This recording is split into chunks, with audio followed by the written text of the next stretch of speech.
Yes, so hi everyone. I hope everybody's back and have grabbed a cup of coffee. So now Matthias and I will talk a little bit about textile recycling and how we can handle our textile products at the end of life. So just first short brief introduction about us. My name is Lisa Bour. I have been working with textile recycling for many years. I started in 2015 at RISE, where sort of my main task was to build the area of textile recycling and the project portfolio around that. And now, since the 1st of January 2020, I have shifted departments. So now I work as director for a unit called the Environment and Sustainable Chemistry, but still a very heavy textile focus since we are working a lot with life cycle assessment and environmental assessments about textiles, and we have many clients within that area. So that's very brief about me. Handing it over to you, Matthias. Thank you very much, Lisa. So my name is Matthias. Now I have time to introduce a little bit more about myself. So as I said, I'm working as a researcher here at RISE IVF in Mölndal. I'm working in the group of material processes and recycling, as it says there on the picture. So what I'm doing on a daily basis is working with material development, focusing on plastics and plastic recycling, which is the main scope of what I'm doing actually.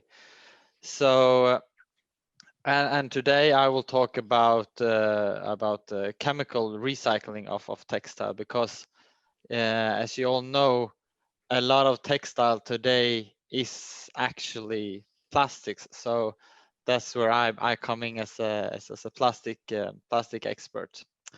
I would also like to mention that I am working in an educational program called Bioliftet, which I see Anna Maria from Husqvarna is here today. She was taking the course yesterday. So Bioliftet, I would just shortly explain, it's a free training effort, mainly for small and mid-sized enterprises to raise awareness and also promote then future use of recycled material and also bio-based material. We are working with plastics, textile, and paper. It is financed through bio innovation, and it's done by us at RISE. So a reason why I'm saying this is because a lot of, or some of the slides today, we have actually borrowed from the Bioliftet. So all the slides that you see bio innovation on is from them. So yeah, that's I think all about me. Now let's talk about textile recycling. Yes, and so first just we'll go briefly through what Matthias and I will be talking about in this session. So first we will just very briefly go into what RISE is, and then to move on into a background about textile management for the future, things and projects that we have been running in Sweden, looking a little bit more into the textile material stream and also how we define closed and open loop. Moving forward to recycling technologies and new materials.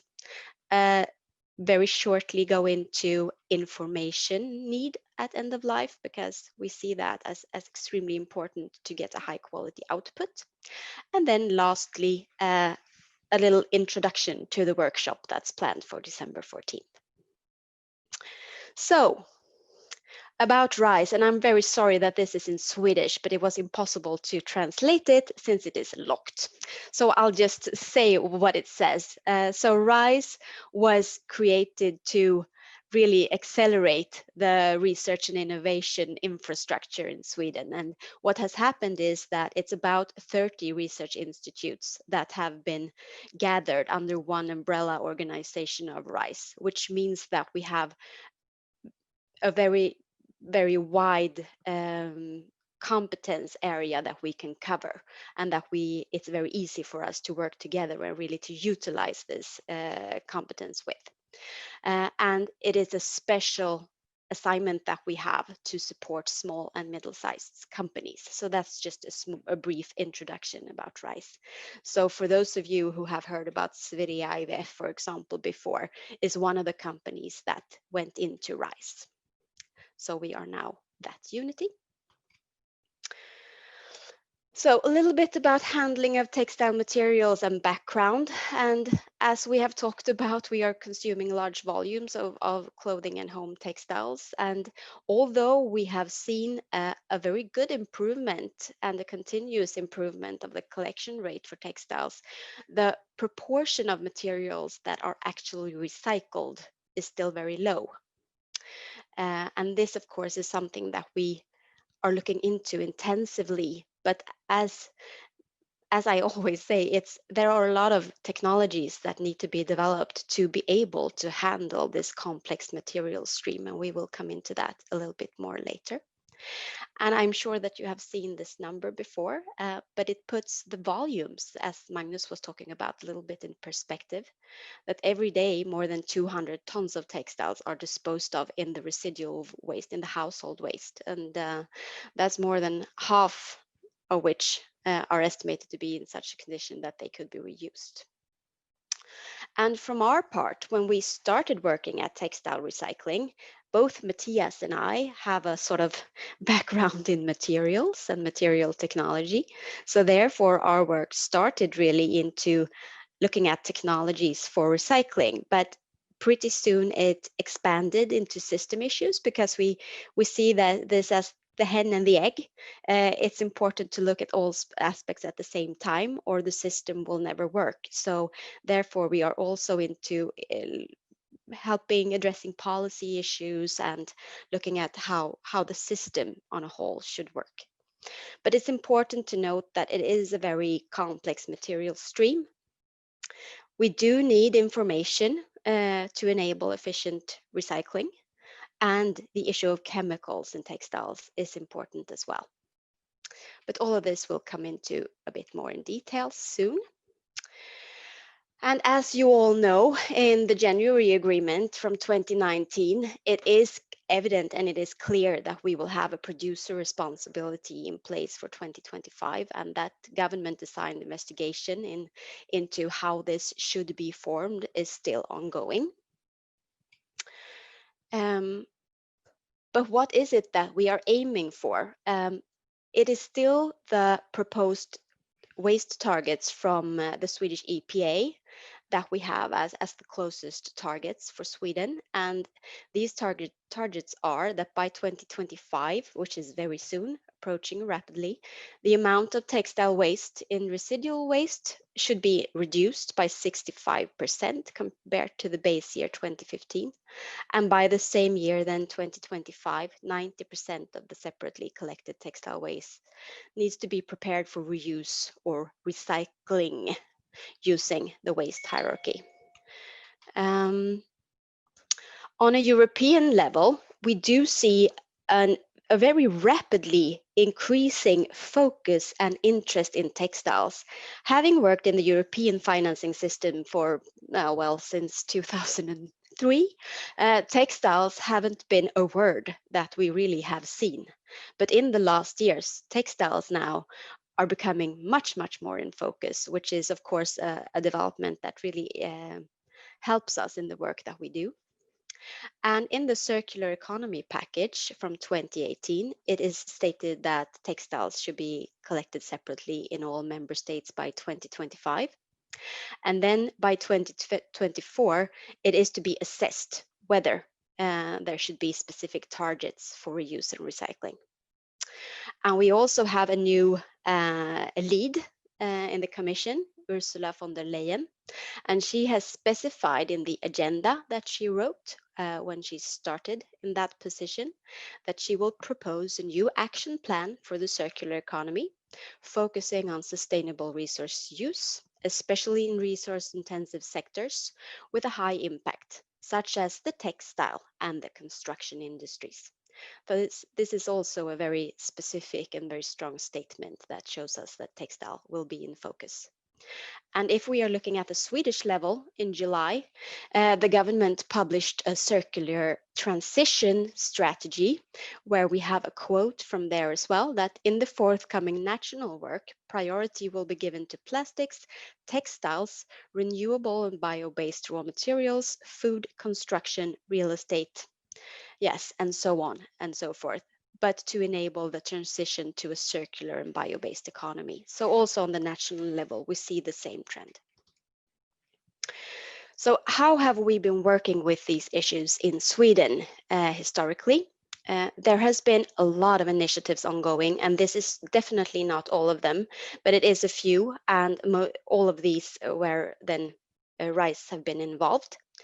We have been working with Renewcell, of course, that you all know about them, and they are now increasing their plant size and their scale, and also introducing the Circulose adopted by H&M. We have the Södras Once More project process, which is really developed from and very close to the blend rewind process that was developed at RISE, and that has to do with looking at polyester and cotton mixes. Of course, we have Retextile and Fact Movement that's been run by Högskolan in Borås. I think it was mentioned a little bit before, Magnus having provided materials for us, specifically for this project called the Test Bed for Textile Recycling, in which we were specifically looking at applications for recycled textile, not only then textile to textile, but also looking at textile in other material categories such as plastics, non-woven, or as a fiber reinforcement to produce a composite structure. Vargön is also a big player in Sweden when it comes to sorting, having sorting pilots that they work with. Of course, Siptex that you will all have heard about as well. Sorting pilot plant, larger size based on near-infrared spectroscopy. From our side, we have had projects looking at chemicals in textiles. We'll talk about that more later. Of course, Mistra Future Fashion is something that I think most people have heard about. And we are also looking at information systems and how to pass on information about a product through the entire value chain in a project called Text IT. But then also, of course, a very important platform as we are here today, Textile and Fashion 2030, which is a fantastic platform for us to work from, since we are working together and really trying to accelerate all the work that's being done through that. Microfiber release is also something that's very important that we are looking at. So a lot of things ongoing. That's really what we want to say with this. About textiles, it's a complex material. It's being constructed from many different fiber types with different origins, and yeah, the feel, the look, all important factors when putting together or designing a fabric or a product. But the situation then that we have is that, of course, we have material streams that are made up of cotton or regenerated man-made cellulose.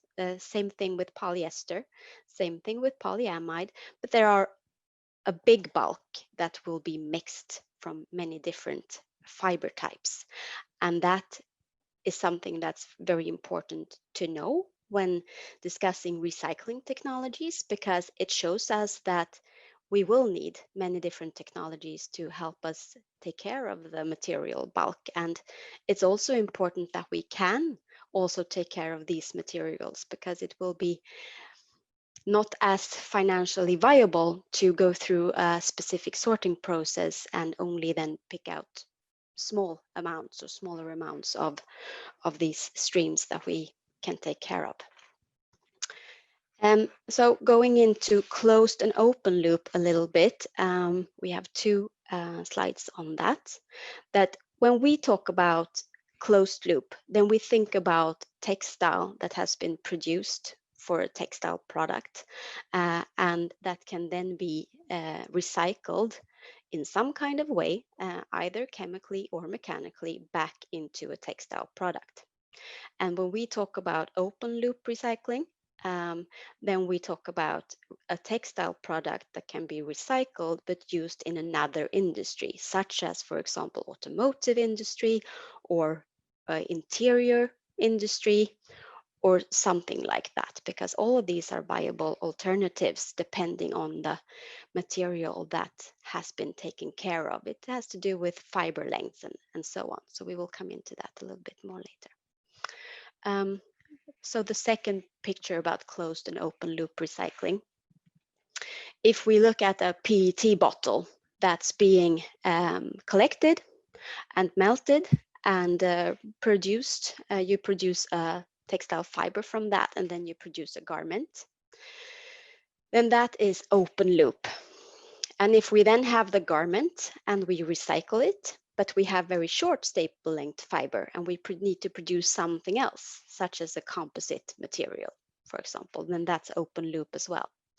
But if we have the textile t-shirt and we are able to recycle it back to a t-shirt, then that's the closed loop situation. So about recycling technologies, this is really a way to describe the situation that we will need to be in if we are to handle the bulk of materials. The textiles that we collect, we need to sort, and we will always be in need of the skilled staff that know exactly what can be reused and what cannot be reused and have that skill. But hopefully in the future, we can aid these processes by automatic sorting technologies that can perhaps do a pre-sorting step or aid in different ways in this manual sorting. So when we have taken away the material that is to be reused and we are left with a volume that we will take care of through material recycling, then we need to look at what kind of material is it that we have to take care of, because the synthetic fibers and the natural fibers will behave very differently and we can't handle them in the same way. So if we start with the chemical recycling, if we have a cellulose-based material, then cellulose-based materials don't melt the way plastics do. So if we are to chemically handle these, we need to dissolve them in different kinds of solvents, depending on what we have and what process it is that we're working with. Once you have dissolved the different polymer chains there, you use something called solution spinning, and you produce a new cellulose textile. That can be something such as viscose or a lyocell. If we go to synthetic polymers such as polyamide and polyester, and this is something that Mattias, of course, will go into much more later, then we can use something that's called depolymerization. And what we do then is that we basically go back to the original monomer that we had when we produced the synthetic polymer in the first place. So we need to get the monomer back. We can then repolymerize it and get a new recycled synthetic polymer that we can melt spin and produce a new synthetic fiber. So those two ways are different depending on the nature of the fiber we're working with. There is I would say, you'll have to hit me on the head here, Mattias, but I think we have also added thermo-mechanical recycling here, because there is a theoretical possibility that if we have a very homogeneous material that we know have not been exposed to deterioration or degradation, it would be possible to melt and melt spin that material. But this is a very sensitive process. And I can just give an example of that. That's the PET bottles. That's the thermo-mechanical recycling way. But it works for the very homogeneous materials of PET bottles. Yes, great. And then we are left with mechanical recycling, which is another way to handle mixed materials, for example, if they are mixed or blended from many different fiber types, because mechanical processing isn't that sensitive in that way. And I will go into a little bit more about how that works later on. But using a mechanical recycling route, we can look at all of these different material categories. We can look at textile to textile, textile to plastic, textile to composite, and textile to non-woven. So this is a very simplified picture of the situation, but I hope that it's good to keep that with you when we move forward. Going into cotton recycling, only mechanical recycling can provide a retained cotton fiber. Because as I described earlier, if we go through a chemical recycling route, then we actually create another type of fiber. And there are two major processes that exist for cellulose regeneration. It's the viscose process and the lyocell process. And the cellulose-based textiles that are found commercially in the majority are then produced from some kind of forest-based raw material. But in the future, there is a great potential for recycled cotton then as well. And cellulose is a perfect example of that. But in order to achieve an efficient process, it is important to have a very fast and very specific sorting of collected textiles so that we know what it is that we are taking care of. So what does mechanical recycling of textiles really mean? It is a process where we want to get the fiber that we put into the yarn back. So we need to open the textile structure. What we do first is that we cut any incoming fabric into smaller pieces. But of course, first, then at least in our process, since we are a laboratory, we need to remove metal parts and buttons and things like that manually beforehand, because of course we can't run that into the machine. And what happens then is that we run the material through a textile tearing machine. And what you see in the first picture is one of the cylinders that is in a machine like that. And you also see the nails very clearly on the first picture. So what we have in our machine, and that many machines are set up like this, is that we have one opening step where the nails are larger, more coarse, and then follows 6 to 9 cylinders that processes the material further, and there the nails are finer. So what you see in the last picture there is really torn towels actually, and that is the material that we get out from this process. And it does work for most materials that are made from knitted fabric. It's very difficult to handle woven materials. A shirt, for example, basically would be almost impossible to take care of in a mechanical process because we don't get fiber. We get a mix of threads, some fibers, and basically dust particles. So that kind of material is difficult to handle in a mechanical process. So the construction of the fabric is also very important when it comes to mechanical processing. And the focus is always to maintain the fiber length as much as possible. But as I said, the design of the material will greatly affect the result.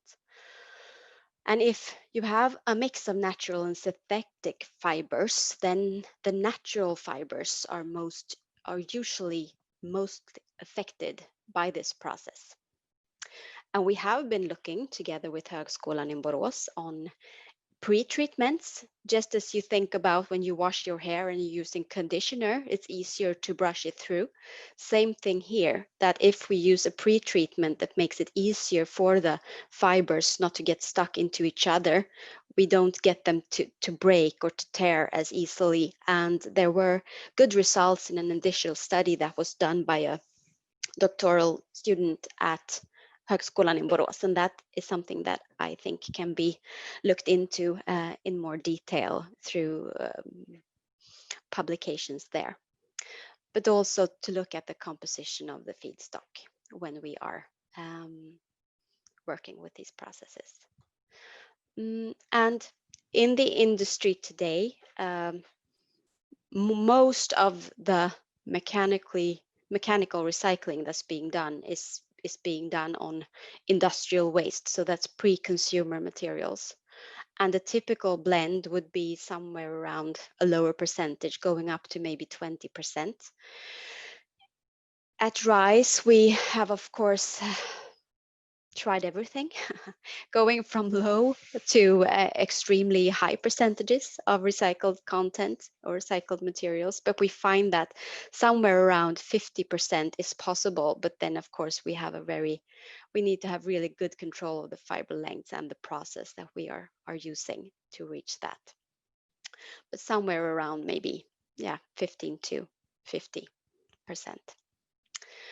And it's a resource efficient way of recycling because we don't need to use chemicals. We don't need to use much energy for doing this. It is a common process for denim. It's unusual for post-consumer, although it exists. The exception here would be wool, which has a high material value and is easily recycled, having much to do with the fact that much of wool structures, of course, will be knitted, and also the fiber length to begin with is very long.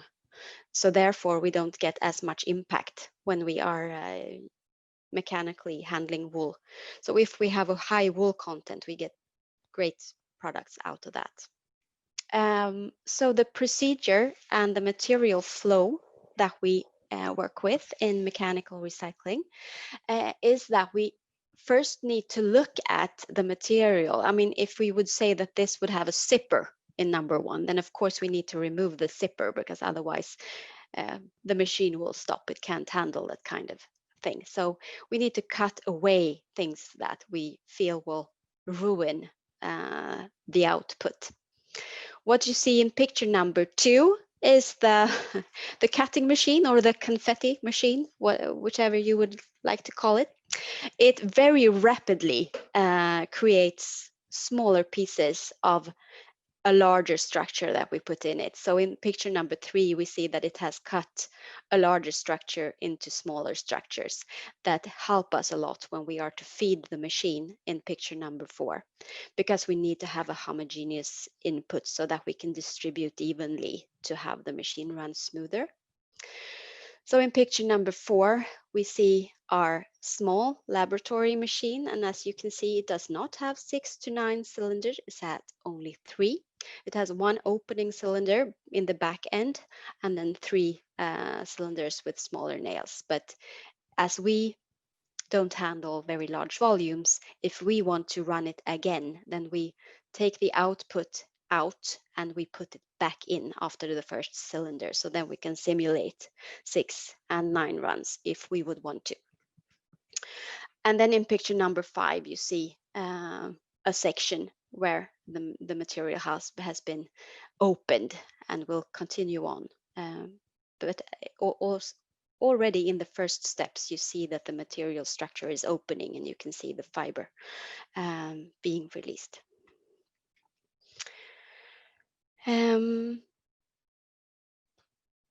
Yes, and as I have talked about, the construction is something that's really important. I described the shirt versus the knitted structures. That's something that's important to be aware of in a mechanical process. Also, as I mentioned before, the fiber type or the fiber mix, what is it that we're handling? What's the composition and how much lycra do I have? Can I even use it in a mechanical process? If we are to use the materials that we in the output for a new textile, then the chemical profile of the incoming textile materials are extremely important to know and to investigate, because any chemical content that we bring into the process, we will still have in the output, because we we're not doing anything. We're basically only trying to release the fiber, as you can see in the below picture here. So it's very important for us to know what it is that we're placing inside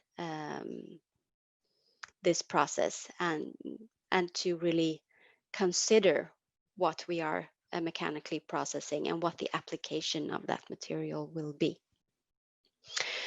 Colors is something that's really important too, because what we have done in the past is that we have done assignments for companies wanting to, you know, have a color range. So if we would mix, then of course blue and green, we would get a certain color. So it's important to also consider what kind of colors we want to mix. And it's a way of retaining color, because if we mix warm, cold, whichever way a company would want to mix it, you can use the output immediately, and you don't have to add additional coloring processes. So that's something that we have done for the interior textile industry, for example. And the material that we get out here can be used as a raw material for new textiles, for fiber reinforced composites, or for nonwoven structures. And this is probably something that you already know, so I'll just briefly mention it anyway, that about the yarn spinning, that the major techniques for yarn spinning that I will mention is the ring spinning and rotor spinning, of which we have rotor spinning, open-end spinning, and Högskolan in Borås has ring spinning. And in ring spinning, this is a technology with more steps, so therefore it's slower and a little bit more expensive. But on the other hand, it's here that you can produce really high quality yarn and thinner yarn. In our laboratories, we have rotor spinning or open-end spinning. It's the quick spin machine that you can see in the picture there, where Johanna is looking at. I think that's denim that she's probably running there. And what you do here is that you start with a sliver that's being opened through an air process in a chamber inside, and that separates the fibers. And then you create a fiber through using a sort of start fiber that you attach them to. And rotor spinning is good for recycled fiber because it can handle shorter fiber, staple fiber lengths. But it does create a little more uneven yarn and a little bit more coarse yarn. But it's something that's a good technology for the recycled yarn types. So what we see here is actually I don't know if you've heard about this, but Stadium launched a tea that is mechanically recycled. It's the one you see in the picture. It is made from 50% recycled polyester and 50% organic cotton. And they wanted to do something with their sold football shirts, and that's what you see in the end of the picture, the black and red sweater that we ran through our machine, and then you get the kind of textile, processed textile that you have underneath the shirt. From this, we mixed it with cotton, and then you get the sliver that you can see above the open-end spinning machine. We spun this yarn in our open-end spinning equipment, creating the yarn you can see in the middle, and then moving on further to produce the fabric and making it into a tee. So this is something that we did together with Stadium. And I just also want to mention a company called Pure Waste Textiles that you might have heard about. They are working with mechanically recycled industrial waste. And they have these products that are fairly basic, and at least in the beginning, they sold a lot to companies that wanted to put the company logo, for example, on their on their products, but I think it's a really nice example of what can be done with mechanical recycling. So you don't have to produce a textile material depending on the quality of fiber that you have. If your staple fiber length from the mechanical process is too short, then you can produce other materials instead that would have used virgin materials if the recycled material wouldn't have been available. So a non-woven product is something that can be a very good option as well. And then we do the tearing just as we did for the tee. Then we do carding, a carding process, a needling process, and a press and punching process. And what you see in the picture here is, and I don't know what this is called in English actually, it's what you have in the lower end of the little plastic thing that you have on chairs. So this thing is a high volume project for some of our clients. And originally they were produced all in virgin material, both the plastic and the little felted non-woven in the end. But actually, in a project that we were running, we showed that we could stop using virgin material for the entire product. We could use only recycled materials throughout. And the thing I mean is on the right here. So it's the end of a chair. And then you have the little green felt material, no woven material on the end, not to hurt the floor. So what you see here is another example of how you can use recycled textile or mechanically recycled textile. That what you're looking at here is a bad quality plastic that wouldn't be able to keep this structure on its own, but we did mix in 20% recycled short staple fiber length textile, producing a very good material that can be used for this foot plug, we can call it. So it was possible to go from 0% recycled to 100% recycled. Another product that we have been looking at are these yellow infectious substance bins that have very high quality standards to them. Here we looked at the same concept really, to look at a bad quality recycled plastic combined with a short staple fiber length textile, creating a material that was much stronger and better than the one that was used before, being able to handle, for example, a fall in the cold state much better than the original material could do. So there are many applications that you can use if you want to and if the willingness is there. And you also reduce the use of plastic in this case as well.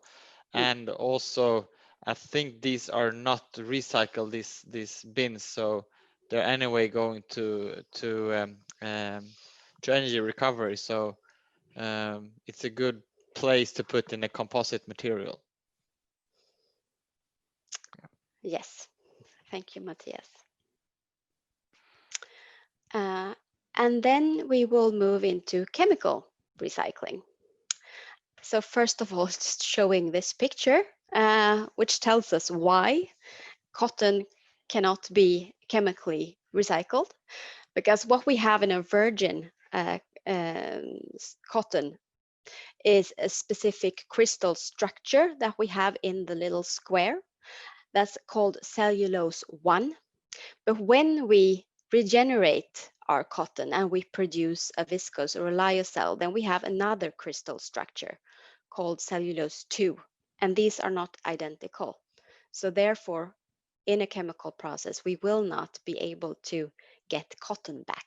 We will get something else. We will get the viscose and a lyocell. And there are two dominating processes for producing man-made cellulosic textile fibers. It's the viscose and the lyocell process that we mentioned now several times. And there are really two ways of doing this. The major one now is starting from wood, going through a process where you create the pulp. From the pulp, you get the fiber, and then the yarn and the fabric. But the wood raw material could be cotton, for example, and that is the renewal process, for example, that you are able to use cotton as a raw material for the same kind of process, creating new fabric. And viscose is a very old process. It uses carbon sulfide in order to make the cellulose soluble, followed by a regeneration step during spinning. And here there are several process steps and chemicals that are used. And you use a traditional wet spinning. In the lyocell process, it's a much younger process that started in the 90s. Here, there is no need for cellulose derivatization, so you skip a step, which of course leads to fewer process steps and that fewer chemicals are required compared to the viscose process. And the solvent and the water are recovered for recycling, and you use air gap spinning for producing the lyocell fiber. But there are still issues in both of these processes to resolve, that you still have the problem with the carbon disulfide that's used in the process. And the wastewater and exhaust air treatment is still complex and far from optimized or perfect. When it comes to lyocell, the production is still relatively small. And one of the reasons for this is that you are using an unstable solvent that makes it a requirement to have very rigorous safety procedures when working in this kind of processing.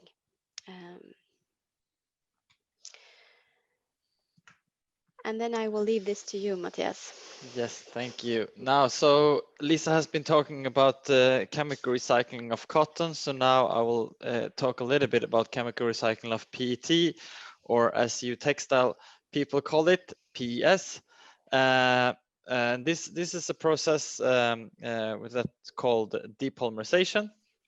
So I'm not sure how many of you are familiar with the polymer science and plastics. So I will just give a very short introduction to that before I explain this process. So polymers, such as PET, are made of small monomers, starting materials. They're called monomers, and they are polymerized. Then they're put together in a very long chain, and that makes it a polymer. So this is the material that we have now, is a polymer. So this process called depolymerization is you have your PET waste. We dissolve it in a solution together with some catalyst, and in this process, this long polymer chain of many monomers are actually cut up again into the monomers, so into the starting material. So you no longer have a monomer or polymer, you now have a monomer. And the benefit with this is a monomer is much easier to purify and to process than a polymer is.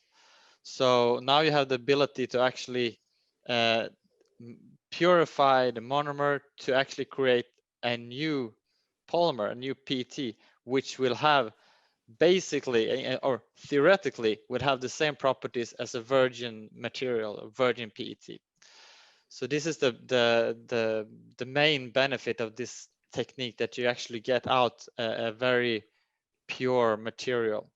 And also one benefit here can be if you have, for example, a mixture of material. And I will talk about this in the next slide as well.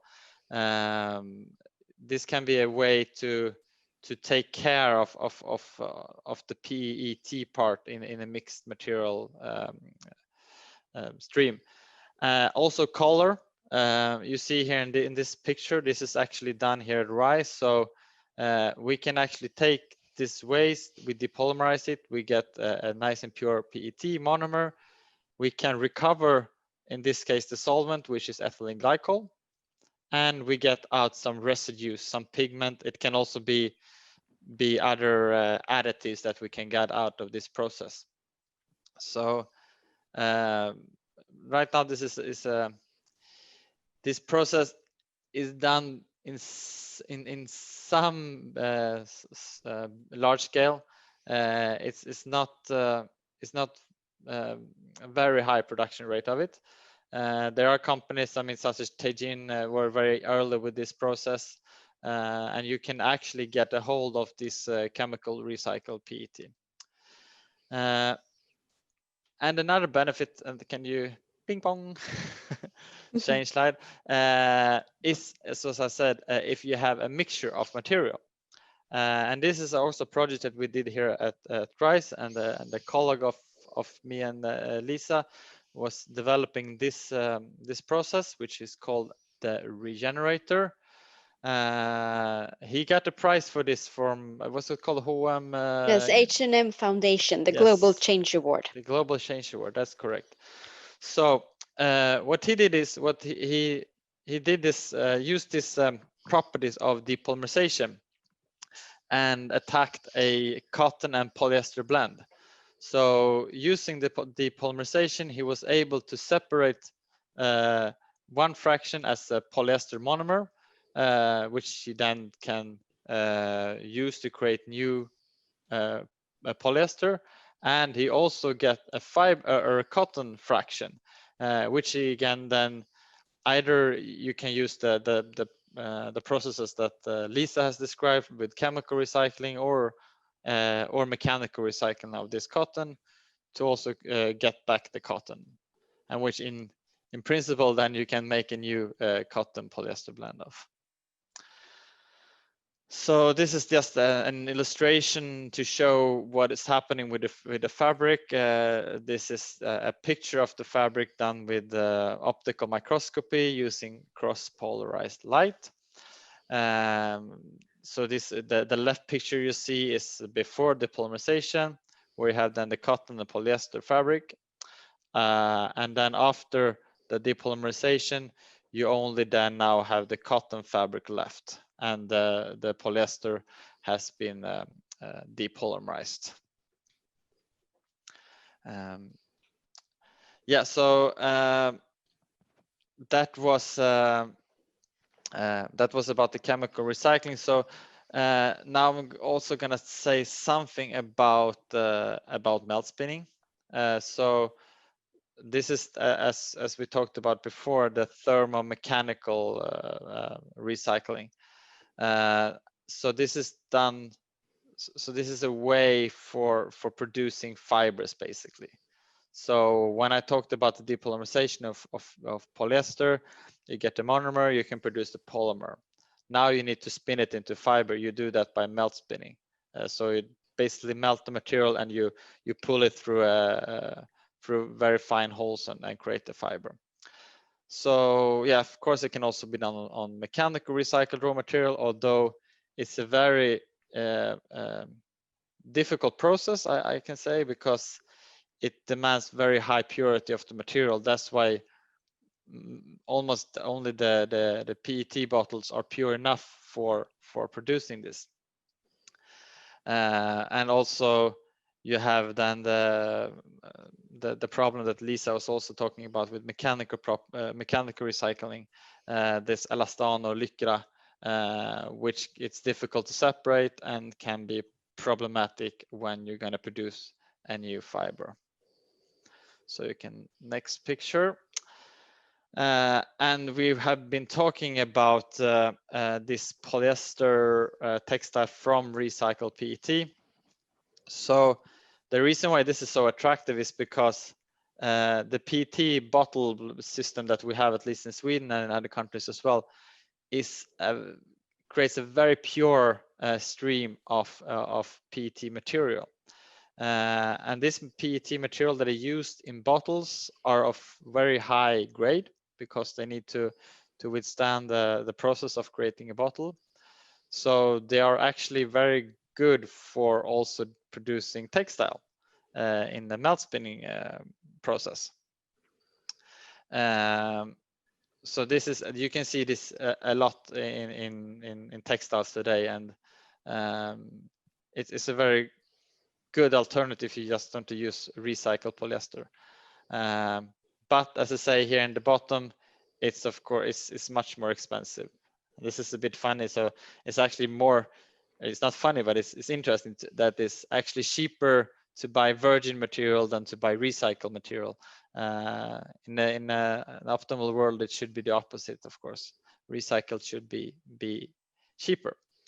I want to mention something here that you might hear some people are talking about, and that is using PET from bottles. As Lisa said, this is a closed loop system. You recycle, you deposit your bottle, they create new bottles, I use them, I go to the deposit system, and there should be a continuous loop. Using textile from this loop is taking away material from this loop, which might not be a problem, but it's just something that to keep in mind, I think, when talking about this. So you can take the next slide. Another recycled material that you can see some of at least is polyamide or nylon. So this is basically a bit higher quality than polyester. And as many of you are in the textile business, so you know what they are used for. It's much in functional clothes, swimwear, and so on. And as the same as polyester, polyamide can also be remelted to produce new textile fibers, and this is done. One example is you can use fishnets. Now I'm not. Usually, these fishnets are fishnets that are not collecting from the from the ocean, but it's actually used by fishermen and have been worn out, so they can't use it anymore. So that's why they put it on. So it's kind of clean material, but this has the same problems that the polyester have when it comes to melt spinning. It has to be very clean and very pure in order to create these very nice fibers. And another company that some of you might have heard of is Econyl, which is a kind of a chemical recycle polyamide. But here you should also see how much of this material is actually recycled, and often you have to add a little bit of maybe virgin material to reach this high quality in these applications. So let's continue, Lisa. Okay, so now we have talked a lot about recycling today, and that the focus of these seminars are recycling. But we thought it would be good also to just mention another sustainable option in textile, and that is bio-based textile. So and very short introduction: bio-based textiles are then textiles made entirely or partly made of renewable material that is also known as biomass. Some of these can also be biodegradable, and of course many of the textiles that we use today are already bio-based textiles, such as cotton, wool, and silk, and so on. But it's not automatically means that these are sustainable or good materials. There are a lot of different steps in creating these fibers as well. So if you continue, there is now coming more and more bio-based synthetic fibers, and you maybe have seen some of these. We have one that's called the bio-based polyamide, which I think you can get the one called PA6. You can get 100% bio-based, and the PA66 you can get partly bio-based, and also PET. You can also get bio-based, but this is also not 100%. It's 30%. There is also new fibers coming out, one called PEF, which is supposed to be a replacement for PET in the future. There's a Rona fiber called PTT. Maybe some of you have heard. It's also similar to PET, but slightly different. But I want to say is with these bio-based fibers, synthetic fibers, have the exact same properties as the fossil-based synthetic fibers. This is very good to know. So even if it says bio-based, it will still have the same good properties as fossil-based. But also, of course, then it would have the bad properties as not being biodegradable and other issues that can come up. But as it says here, it's also right now very low volume of these, and of course that means also a very high price. And this we only put up this. This is actually now from this training called Biolifted. So I am don't know so much about these textile, but I just wanted to show them here. You have the casein, which is made of milk protein. And as I understood it, it's not actually the milk that we drink. It's a byproduct from milk production. PLA is also a starch-based polyester, which is then, you can take it from corn, potatoes, rice, etc. And other bio-based polyesters. Now it says biodegradable here. Don't confuse what this says bio-based polyester here with normal PET. Normal PET or PES, as you call it, is not biodegradable. This is a very specific type of polyesters. And then, of course, you can make from all other kinds of raw materials, such as soy protein, which is also a way to produce this kind of bio-based textile, which can be sustainable alternatives for recycling. But I must also say, this have to be recycled as well. I mean, this is not the answer to all of these problems that we have with textile. Even these textile have to be recycled in some way. Maybe these can be biodegraded in some way, but you have to think about the circularity also when you're talking about bio-based materials. Yes, I think that was it, Lisa. Yes, so I'll try to be as quick as I can now, but the chemicals part.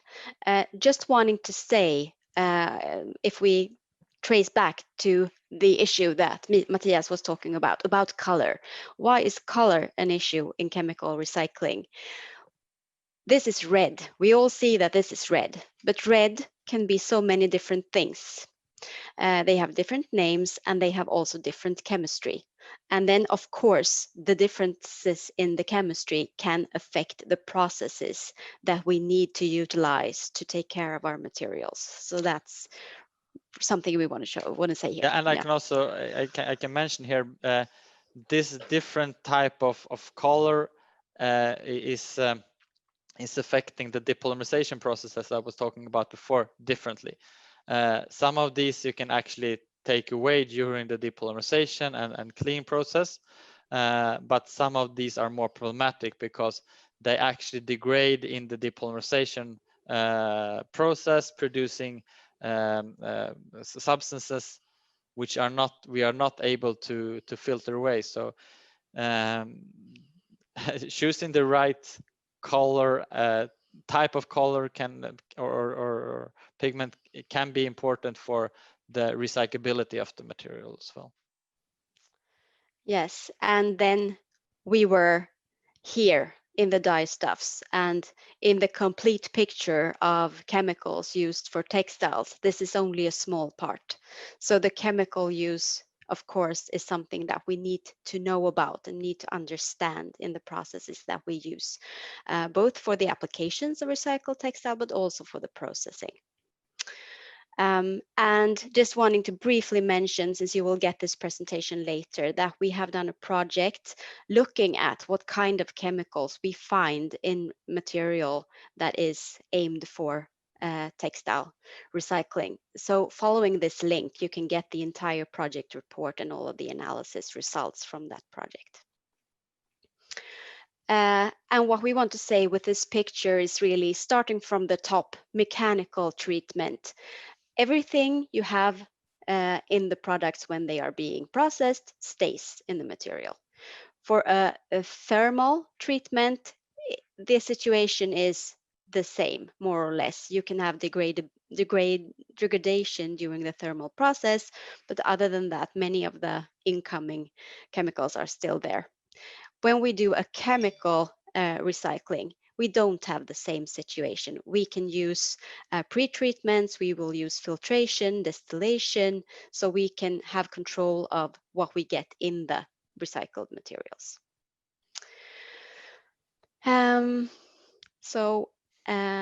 What it takes to succeed with material recycling is efficient sorting. We've been into that. Control of chemical content. We need to have several recycling technologies, chemical as well as mechanical. We need to have continuous access to large volumes. And we need some kind of labeling system for recycled raw materials in the future for end users to know what it is that they're actually buying. And then, of course, a willingness to use textiles as a secondary raw material. And what can be done today? Well, ask for recycled materials, demand recycled yarn, consider in a product what's a requirement and what's a wish, because there may be that certain requirements may not be absolutely necessary for that product. And of course, to consider how new products are designed to make it easier to recycle them. And we've been into that access to information will be key for the future, for transparency and for material handling. And therefore, we think from our side that using digital information systems will become increasingly important. And it is being discussed on a UN level as well as on a European level. And here, it would be possible to use some kind of digital information carrier connected to a common information system so that we can use this technology throughout the entire textile value chain, because it needs to be a win-win situation that everyone in the value chain has a gain from this. It won't be something that you place there in order to take care of the material at end of life. And if you use this in the best possible way, there are different kinds of gains to be had throughout the textile value chain.